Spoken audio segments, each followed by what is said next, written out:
आजम खान साहब जिनकी बतौर निगरान वज़ीर आला तैनाती के बाद खैबर पख्तूनख्वा से महमूद खान साहब के 4 साला इख्तिदार का खात्मा हो गया है, जिनसे मुतालिक उमूमी तासुर ये है कि वो खैबर पख्तूनख्वा के उस्मान बुज़दार साबित हुए हैं। उस्मान बुज़दार की तरह महमूद खान भी अपने सूबे में कोई एक ऐसा मेगा प्रोजेक्ट नहीं ला सके इंतखाबात में जिसको वो बतौर मॉडल पेश कर सकें।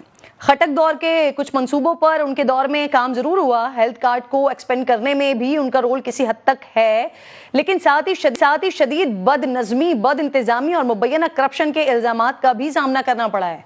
महमूद खान के दौरे हुकूमत में खुदा करके BRT बसेस चली, लेकिन साइकिलिंग ट्रैक और मंसूबे में शामिल प्लाजे अब भी अधूरे हैं।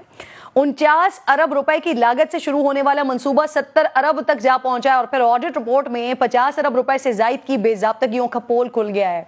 FIA ने तहकीकात शुरू की है तो शफाफ चली का नारा लगाने वाली तहरीक इंसाफ अदालत से स्टे ऑर्डर लेकर रखना डालती रही। महमूद खान को बिलियन ट्री सुनामी मंसूबे में भी 3.5 अरब रुपए की मुबैना करप्शन के इल्जामात का सामना रहा है, जिसकी खान साहब के दौर में रुकवाई गई नैब तहकीकात अब पब्लिक अकाउंट्स कमेटी के कहने पर दोबारा शुरू हो गई है। सेहत कार्ड के जरिए अरबों रुपए खर्च किए गए हैं। इससे प्राइवेट अस्पतालों ने तो खूब मुनाफा कमाया है, लेकिन सरकारी अस्पतालों की हालत बद से बदतर होती चली गई है। तालीम के बजट में हर साल इजाफे के बावजूद सूबे के 1800 जबकि फाटा के 150 से ज्यादा सरकारी स्कूल्स बंद हो चुके हैं। हायर एजुकेशन का शोबा बुरी तरह नजरअंदाज हुआ है।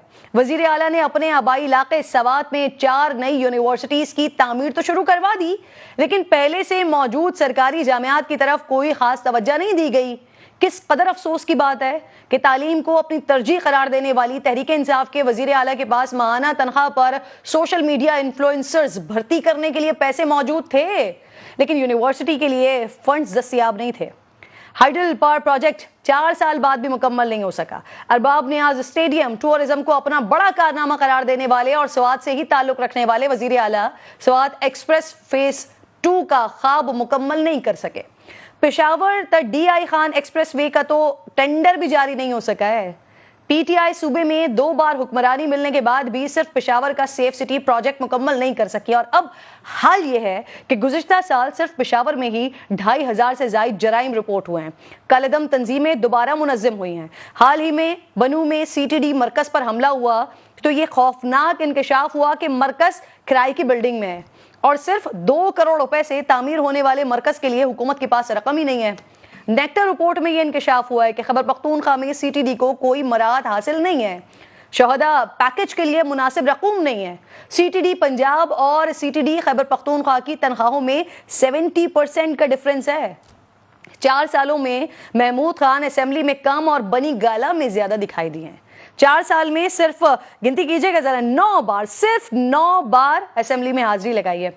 एक दिन जनाब आए थे MPA का हलफ लेने, दूसरी दफा वजारत आला का इंतखाब हुआ जब आए थे, 4 बजट इजलास में आए, बाकी 3 वज़रा 3 जो रोज थे इसके अलावा आए। ऐसी कारकर्दगी का दफा शायद इस कदर मुश्किल काम था नाज़रीन के वजीर आला को 4 बार अपने तर्जुमान तब्दील करने पड़े। सूबाई कैबिनेट में भी 32 मरतबा रद्दोबदल किया गया। इस दौर में सिर्फ कैबिनेट ही नहीं, PTI की सूबाई क़यादत में भी शदीद इख्तलाफात रहे। लियाकत खटक, नासिर मूसा जई समेत कई अहम रहनुमा पार्टी छोड़ गए। सूबे में 2/3 अक्सरियत और अपनी हुकूमत मौजूद तहरीक इंसाफ बल्दियाती इलेक्शन हार गई। पेशावर, बनू, कोहाट और मर्दान के मेयरशिप हाथ से निकल गई। बेख्तियार वजीर आला समझे जाने वाले महमूद खान के बारे में तासुर ये है कि उनकी हुकूमत के मामलात परवेज खटक साहब, आजम खान, अली अमीन गंडापुर और शहाब शाह कंट्रोल करते रहे हैं। यहाँ तक कि जो निगरां वजीर आला का मामला है, उनके इंतखाब का मामला है, ये भी परवेज खटक साहब की मुदाखलत के बाद हल हुआ है। लेकिन वजीर आला वो अपनी क़यादत के वफादार रहे। खान साहब के जलसे हों या वफाक की तरफ लॉन्ग मार्च हो, सूबाई वसाइल से भरपूर कमक फराहम की गई है। जाते जाते सरकारी हेलीकॉप्टर के बेदरेग इस्तेमाल को भी कानूनी तहफ़्फ़ुज़, कानूनी शेल्टर फराहम करके गए ताकि आगे चलकर ये मामला तहरीक इंसाफ के गले न पड़ सके। नैब रिकॉर्ड के मुताबिक खान साहब तकरीबन 700 घंटे खैबर पख्तूनख्वा का सरकारी हेलीकॉप्टर इस्तेमाल करते रहे हैं। अब जबकि परवेज खटक के भाई, भतीजे पीपल्स पार्टी और तहरीक इंसाफ के सिटिंग MNA साथियों समेत JUI में शामिल हो रहे हैं, जरदारी साहब नाराज दोस्तों को मना रहे हैं, भी अपनी हुकूमत बनाने के इरादे जाहिर कर रहे हैं, तो क्या 2018 में KPK से 2/3 अक्सरियत हासिल करने वाली پی ٹی آئی اپنی پوزیشن برقرار رکھ پائے گی یا کراچی کی طرح یہاں بھی پی ٹی آئی کسی سرپرائز کا انتظار کرے؟